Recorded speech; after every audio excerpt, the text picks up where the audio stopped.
जामा मस्जिद में सर्वे के दौरान भड़की हिंसा में 4 लोगों की जान चली गई। इस बीच पुलिस ने बड़ा दावा किया है।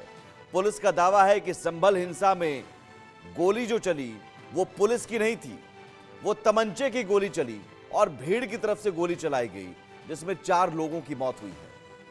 यह कमिश्नर का दावा है। वहीं जामा मस्जिद के सदर को हिरासत में लिया गया है। वहां के सांसद पर एफआईआर दर्ज की गई है। कई लोगों को भी हिरासत में लिया गया है। तनाव का माहौल बना हुआ है।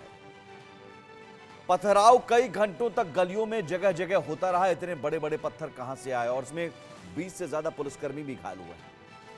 तो सवाल अब यह उठता है कि जब कोर्ट के आदेश पर सर्वे हो रहा है तो फिर संभल में हिंसा की आग को किसने भड़काया, हथियार कहां से आए।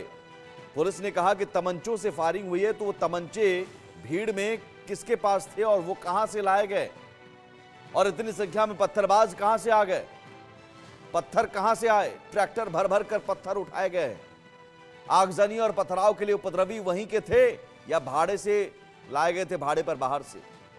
और अब सियासी रोटी जो सेकी जा रही है संभल की इस आग पर, आखिर वो क्यों। सियासी रोटी सेकने वाले नेताओं को लेकर भी बात होगी। तमाम सवालों का जवाब आज तलाशने की कोशिश होगी, लेकिन उससे पहले ये रिपोर्ट।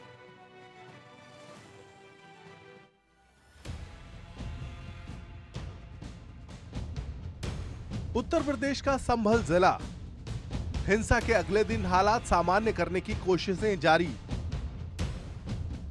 ट्रैफिक व्यवस्था भी चल रही है, लेकिन एहतियातन अभी भी भारी संख्या में पुलिसकर्मियों की मौजूदगी है। इंडिया न्यूज की टीम ग्राउंड जीरो पर मौजूद है। इंडिया न्यूज की टीम इस वक्त मौजूद है उत्तर प्रदेश के संभल में, और मेरे ठीक पीछे आपको वो संभल की शाही जामा मस्जिद दिख रही है, जिसको लेकर हिंदू पक्ष का ये दावा है कि ये हरिहरनाथ मंदिर है। और इसी दावे के सत्यापन के लिए एएसआई की टीम जो है वो सर्वे करने के लिए कल यहाँ पहुंचती है, और सुबह 6:30 बजे एएसआई की टीम इस परिसर के अंदर दाखिल होती है, और उसके बाद 9 बजे के आसपास इस पूरे परिसर के इर्द गिर्द बड़ी संख्या में जो लोग हैं वो इकट्ठा होना शुरू हो जाते हैं। सबसे पहले मैं आपको समझाऊंगा कि ये जो पूरा ढांचा है, ये आप देख सकते हैं एक ट्रायंगुलर रोड है जहां 3 तरफ से रास्ते आते हैं।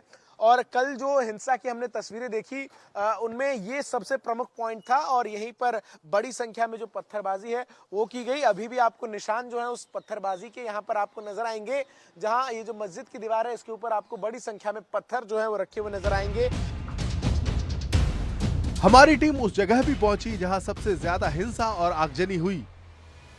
आज सुबह जहां पूरे संभल में इंटरनेट बंद है, साथ ही साथ स्कूलों को भी बंद किया गया है। हम इस वक्त मौजूद हैं संभल के एक मुख्य चौराहे पर, और यहाँ पर आप बड़ी संख्या में उत्तर प्रदेश पुलिस के जवानों की तैनाती जो है वो साफ तौर पर देख सकते हैं। सुबह के वक्त हालांकि जो ये मुख्य सड़क है जो मुरादाबाद की तरफ जाती है, वहाँ पर आपको जो ट्रैफिक है वो सुचारू रूप से चलता हुआ नजर आएगा। लोग जो हैं वो घरों से बाहर निकल रहे हैं, और साथ ही साथ आप देख सकते हैं कि किस तरीके से यहाँ जो तमाम फल के दुकान है या फिर जो छोटे मोटे दुकान है ये भी खुलते हुए नजर आ रहे हैं। इन सब के बीच जो सुरक्षा व्यवस्था है वो यहाँ पर चाक चौबंद नजर आ रही है। हिंसा के लिए कौन जिम्मेदार है, किसने हिंसा की साजिश की, किसने अफवाहों को हवा दी, इंडिया न्यूज की टीम इसकी पड़ताल करने में जुट गई। हमारे रिपोर्टर ने कुछ स्थानीय लोगों से भी बातचीत की और सच जानना चाहा। आप लोगों को ये सूचना यहाँ जो तमाम लोग थे उनको पहले से जिला प्रशासन ने दी थी कि रविवार की सुबह सर्वे होगा? कुछ पता नहीं, हमें बता रहे हैं ना, नमाज पढ़ कर आए सुबह को 6 बजे आन के हम सो गए, और जब उठे तो यहाँ शोर सा मच रहा था। पहले भीड़ यहाँ पर मौजूद थी, भीड़ क्या चुपचाप खड़ी थी या कुछ नारेबाजी ये सब भी हो रही थी? जैसे बातें करते हैं कर रहे थे। ये तो बाद में जब लठियां मारी तो फिर नारे तकबीर अल्लाह अकबर और शोर मचा। पुलिस की तरफ से लाठी लगी? पुलिस की तरफ से लाठी मारी, फिर आंसू गैस की गोले दागे उन्होंने। एक यहाँ पे आनंद के गिरे, सब यहाँ आदमी थे। नीचे जा करके, और उस गैस आंसू गैस से तो मुझे इतना इफेक्ट हुआ कि मैं हार्ट का पेशेंट हूँ। मतलब मेरा तो ऐसा लगा कि शायद मैं मर ही जाऊंगा, बचूंगा नहीं। उन्होंने पब्लिक होती है, कोई जोशीली भी होती है, कोई गुस्से वाली भी होती है, जो एक कदा सभी करने लगते हैं। तो उस पोजीशन में जो जब पुलिस ने हरकत की उसके बाद मतलब लोगों ने जो यहाँ ईंट पत्थर हाथ में आए वो फेंक दिया। अब मैं समझता हूँ, आपसे मैं कहता हूँ कि आप यहाँ से ईंट का पत्थर जरा फेंक के दिखाओ कितनी दूर जाएगा आपके हाथ से। तहकीकात करते हुए हमारी टीम मस्जिद के मुख्य द्वार तक भी पहुंची, जहां एएसआई की टीम सर्वे के लिए पहुंची थी, जिसके बाद बवाल मचा था। मैं जिन सीढ़ियों पर इस वक्त खड़ा हूं, यही सीढ़ियां संभल के शाही जामा मस्जिद के अंदर जाती है। कल सुबह 6:30 बजे एएसआई की टीम जो है इन्हीं सीढ़ियों से मस्जिद के अंदर प्रवेश करती है और एएसआई जो टीम है वो सर्वे का काम जो शुरू करती है। 9 बजे के आसपास बड़ी संख्या में जो लोग हैं वो इस मस्जिद के आसपास इकट्ठा होना शुरू हो जाते हैं।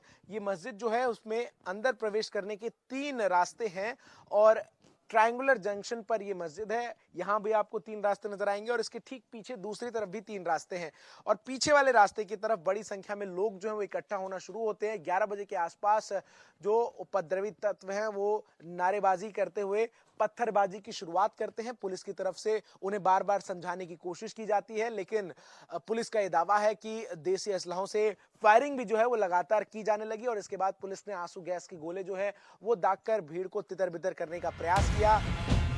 संभल में फसाद शुरू हुआ जामा मस्जिद के सर्वे के दौरान। आगजनी पत्थरबाजी ने हालात बिगाड़ दिए, हिंसा की चिंगारी उठी तो सियासत भी शुरू हो गई। शाही जामा मस्जिद की कमेटी और अधिवक्ता ने कहा कि एक सर्वे तो मुकम्मल हो चुका है, अब दूसरे सर्वे की क्या आवश्यकता है। कोर्ट के आदेश का हमने पालन कर दिया, अगर दूसरा सर्वे करना है तो दोबारा आदेश करवाएं, कोर्ट के आदेश के बाद हम दोबारा सर्वे करा देंगे। लेकिन जिलाधिकारी संभल और पुलिस अधीक्षक संभल ने कोई सुनवाई नहीं की और तानाशाही दिखाते हुए और सुबह के वक्त से पहले शाही जामा मस्जिद आ गए। शाही जामा मस्जिद कमेटी और मुस्लिम समाज के लोगों ने फिर भी धैर्य रखा और दोबारा सर्वे के लिए अंदर ले गए। सर्वे के दौरान करीब 1.5 घंटा बाद जब जनता को सूचना मिली तो वो इकट्ठा होना शुरू हो गए। लोगों ने सर्वे का कारण जानना चाहा तो सर्कल ऑफिसर ने उनके साथ गाली गलौज की और लाठीचार्ज करवा दिया, बुरी तरह से जख्मी कर दिया। इसका विरोध करते हुए चंद लोगों ने पत्थर चलाए, जिसके बदले में पुलिस, सिपाही से लेकर अधिकारी तक ने अपने सरकारी और प्राइवेट हथियारों से गोलियां चलाई। सोमवार को पुलिस ने कार्रवाई करते हुए एसपी सांसद जियाउर रहमान बर्क और सदर विधायक नवाब इकबाल महमूद के बेटे सुहेल इकबाल के खिलाफ एफआईआर दर्ज की है। इन पर हिंसा भड़काने का आरोप है। कल हमारे यहाँ जो डीआईओ हैं उनके माध्यम से कुछ फुटेज भी जारी किए गए, जो यहाँ के जो मानिंद लोग थे उनके माध्यम से दिए गए। कुछ ड्रोन की फोटोग्राफी है और कुछ कैमरा की फोटोग्राफी जो हमारे द्वारा ली गई थी वो भी जारी किए गए थे। उसमें आप स्पष्ट देख सकते हैं कि सैकड़ों की संख्या में हैं जो बलवाई हैं, दंगाई हैं, उन सभी को आइडेंटिफाई किया जा रहा है और 100% लोगों को जेल भेजा जाएगा, उन पर कार्रवाई की जाएगी क्योंकि उन्होंने बलवा कराने का प्रयास किया था। जियाउर रहमान बर्क और सोहेल इकबाल नामक ये 2 नामजद अभियुक्त हैं जिनको उन्होंने अभियुक्त बनाया है। उनके द्वारा बताया गया है कि भीड़ को इन लोगों ने भड़का के बलवे का रूप दिया। उनके द्वारा पूर्व में भी भड़काऊ भाषण दिए गए थे। उस भड़काऊ भाषण के दौरान उनको बताया गया था कि आप इस तरीके के भाषण ना दें, इनसे बाज आएं, लेकिन उन्होंने उसके बाद भी भीड़ को उकसाने के लिए और जामा मस्जिद की हिफाजत, कोर्ट एंड अनकोर्ट, इस स्टेटमेंट के साथ में लोगों को मोबिलाइज करने का प्रयास किया। उसी मोबिलाइजेशन का कारण था कि जो कल जो आपने भीड़ देखी, एकाएक 8:45 पे लोग इकट्ठे हुए और उन लोगों ने इस तरीके की घटना को अंजाम दिया। हिंसा के दौरान जिस मात्रा में पत्थर और सोडे की बोतलें फेंकी गई, उसने कई सवाल खड़े कर दिए हैं। Bureau report, India news.